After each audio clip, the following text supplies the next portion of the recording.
Assalamualaikum warahmatullahi wabarakatuh. Sahabat Saliha, pada kesempatan kali ini kita akan membahas mengenai pemeriksaan kesehatan reproduksi sebelum menikah. Tentunya kalau manusia sangat ingin nantinya pada akhirnya menemukan jodoh, kemudian hidup dan membina pernikahan yang sakinah, mawadah, dan warohmah. Dan di dalam tujuan untuk mencapai rumah tangga yang sakinah, mawadah, dan warohmah ini tentu banyak sekali persiapan yang harus kita kerjakan.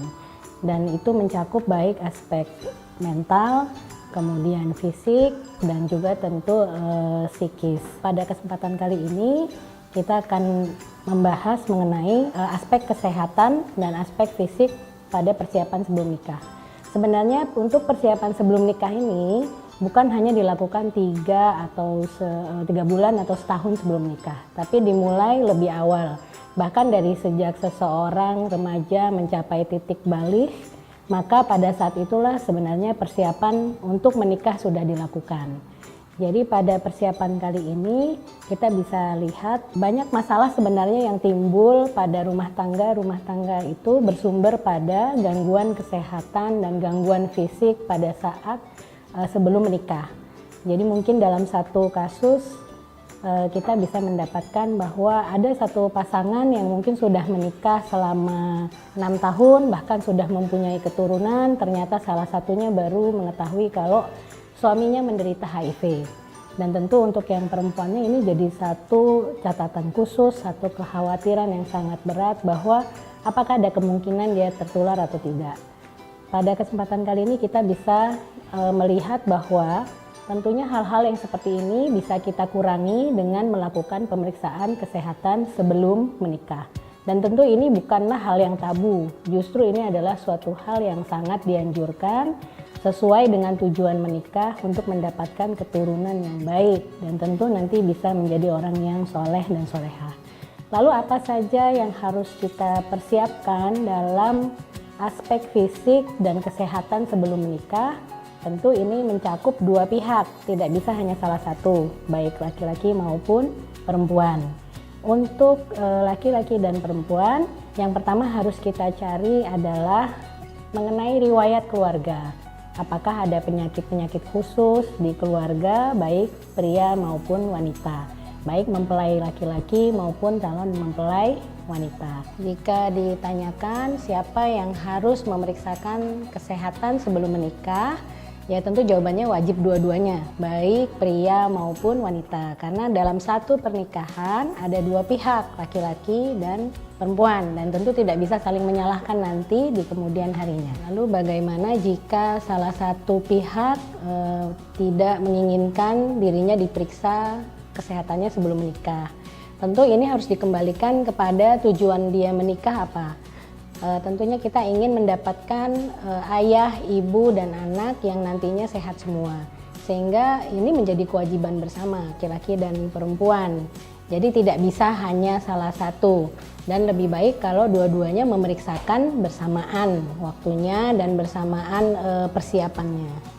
Lalu apa sih bedanya pemeriksaan kesehatan pranikah pada pria dan wanita? Tentu dikembalikan pada fungsi reproduksi dari pria dan wanita itu sendiri. Jika wanita, dia fungsi reproduksinya adalah ovulasi atau menghasilkan telur, dan jika pada pria pemeriksaannya berdasarkan pada kemampuan sperma. Tes apa yang biasa dilakukan untuk persiapan pranikah secara fisik adalah yang pertama untuk kedua belah pihak baik laki-laki maupun perempuan adalah pemeriksaan umum. Ini seperti contohnya adalah pemeriksaan fisik umum, tekanan darah, berat badan, tinggi badan, kemudian pemeriksaan darah, pemeriksaan urin, dan juga misalnya ada penyakit bawaan di dalam keluarga baik jantung maupun paru, tentu ada pemeriksaan khusus. Dari sini kita sudah bisa melakukan screening. Jika misalnya calon mempelai laki-laki atau calon mempelai wanita itu mengalami kelebihan berat badan, tentu dianjurkan untuk melakukan diet. Atau misalnya ada penyakit turunan seperti darah tinggi, bawaan, maka ini dianjurkan untuk berobat terlebih dahulu. Lalu pemeriksaan secara khususnya untuk laki-laki dan perempuan mengenai masalah reproduksi. Untuk wanita biasanya kita melihat fungsi ovulasinya dan fungsi hormonnya. Bisa dengan USG, bisa dengan pemeriksaan hormon.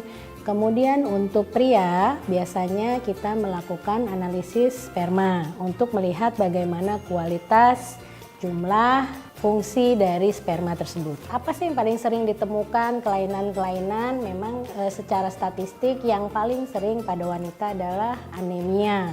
Ya, jadi kekurangan hemoglobin. Dan ini mungkin masih dianggap sepele. Jadi misalnya hemoglobin di bawah 12 lalu dianggap mudah. Padahal sebenarnya ini adalah fungsi yang paling penting jika nanti wanita itu akan hamil, akan melahirkan. Tentu dia butuh banyak sekali dan butuh kadar hemoglobin yang normal. Dan tentu saja misalnya hemoglobin, untuk memperbaiki kadar hemoglobin tentu tidak bisa dilakukan dalam waktu cepat. Dia butuh mungkin sekitar 3 bulan atau 6 bulan. Untuk pria, apa sih yang paling sering ditemukan? Terutama pada pria yang merokok, maka pria yang merokok memiliki resiko untuk mengalami gangguan fungsi sperma. Bisa mulai dari produksinya yang berkurang, atau pergerakannya, motilitasnya yang berkurang. Mengenai apa sih jika ditemukan kelainan, lalu apa yang bisa kita lakukan dan apa yang bisa menjadi solusi.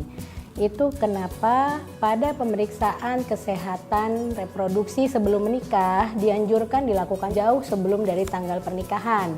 Ini memungkinkan untuk kedua belah pihak untuk menyelesaikan masalah atau berobat atau mungkin melakukan terapi jika ada satu kelainan kesehatan yang ditemukan.